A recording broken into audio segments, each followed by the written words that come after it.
hip-hop dance. I mean, you see it everywhere, right? On TikTok, on the world's biggest stages, and now even at the Olympics. But if you really want to understand the power behind those moves, you have to go back, way back to the beginning. So let's do this. Let's uncover the real story of how a local street culture from New York City completely changed the world. It all began in a place you would absolutely never expect. We're not talking about a fancy dance studio or some grand theater. Nope. It started in an unassuming apartment building. A single party in a rec room lit a fuse that sparked a global cultural revolution. So, where was this place? 1520 Sedgwick Avenue. In the Bronx. You gotta remember that address. It's the spot. Back in August of '73, a DJ named Kool Herc threw a back-to-school party for his sister. And it was right there, in that building's simple rec room, that a brand new sound and a whole new way of moving were born. It was the foundation for literally everything that came after. To really get the dance, you have to get the place it came from. So let's go. We're heading to the Bronx in the early 1970s. This was a community forged in crisis. Yeah, but it's also where an incredible new culture was about to be born, right from the community itself. Okay, so picture the Bronx at this time. It was a community in turmoil. Seriously, huge construction projects like the Cross Bronx Expressway had torn through neighborhoods, displacing thousands. Poverty was everywhere, and gang violence was just a daily reality.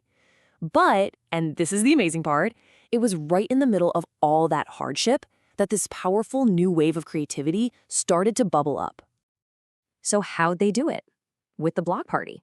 For the African American and Latino youth who felt completely ignored, these parties became this crucial outlet. You'd have DJs rigging up these massive sound systems, MCs getting on the mic to get the crowd going, and all of a sudden, a park or a rec center became a safe zone. It was a community hub where a new culture could actually grow. This was the soil for hip-hop. And this quote just nails it. This whole thing wasn't just about fun, music, and dancing. It was a movement born from the struggles and aspirations of an entire generation. It was like this defiant act of joy. It was a way for young people to say, hey, we're here, and to empower themselves when nobody else would. Now, a movement like this doesn't just happen. It was built.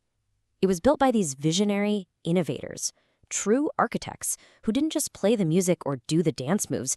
No, they invented the entire language and philosophy of a new culture. So let's meet them. On the music side of things, you've got what's known as the Holy Trinity. It all starts with DJ Kool Herc, the godfather. He was the one who noticed that the dancers went absolutely wild for the drum breaks in songs. So using two turntables, he created what he called the merry-go-round, a way to loop those breaks over and over, which gave birth to a whole new style of dancing. Then you've got Afrika Bambaataa, the organizer, who defined the four pillars: DJing, MCing, graffiti, and dance, and used the whole culture to push for peace. And finally, there's Grandmaster Flash, the technician, who just took DJing to a whole other artistic level. And of course, you had the dancers. On the East Coast, the Rocksteady crew became absolute legends, taking breaking from the Bronx and showing it to the world.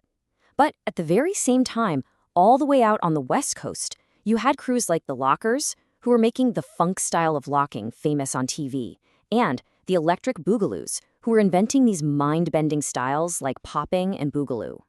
So all of these innovators were literally building a new vocabulary of movement from the ground up. And what's so important to understand is that all these different styles were popping up at the same time in different places. That's what created such a rich and diverse foundation for what we now just call hip-hop dance.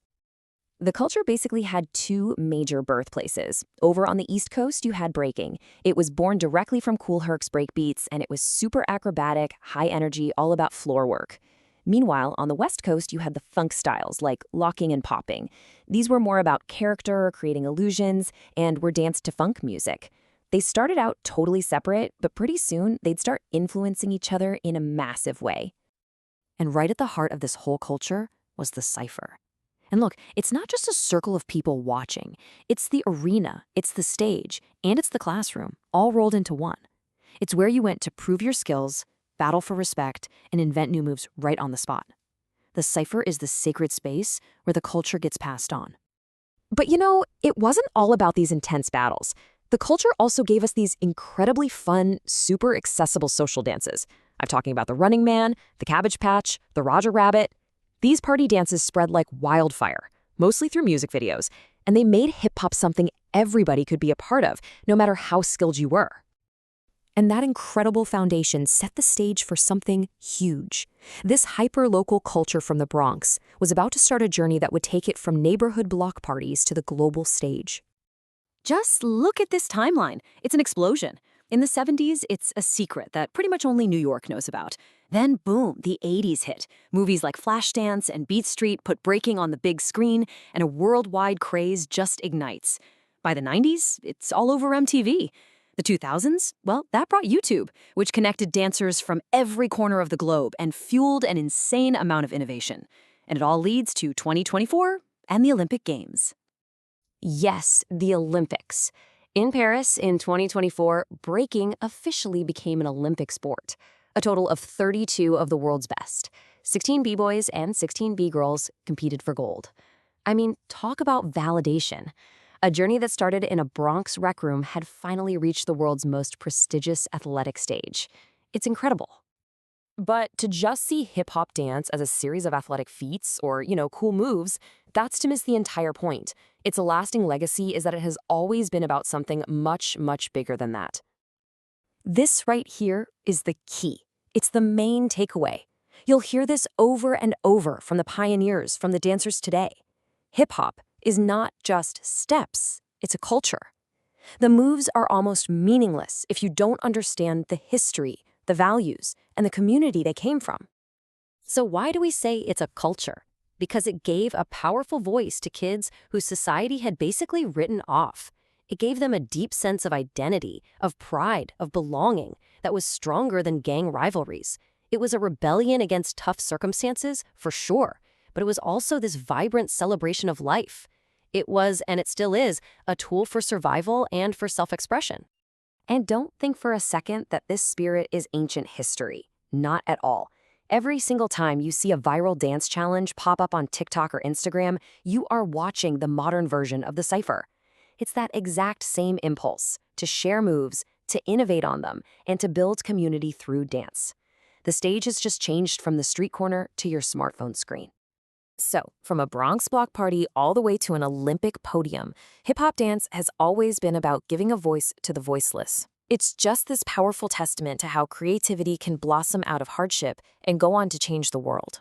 Which really just leaves us with one last thought. What story does your movement tell?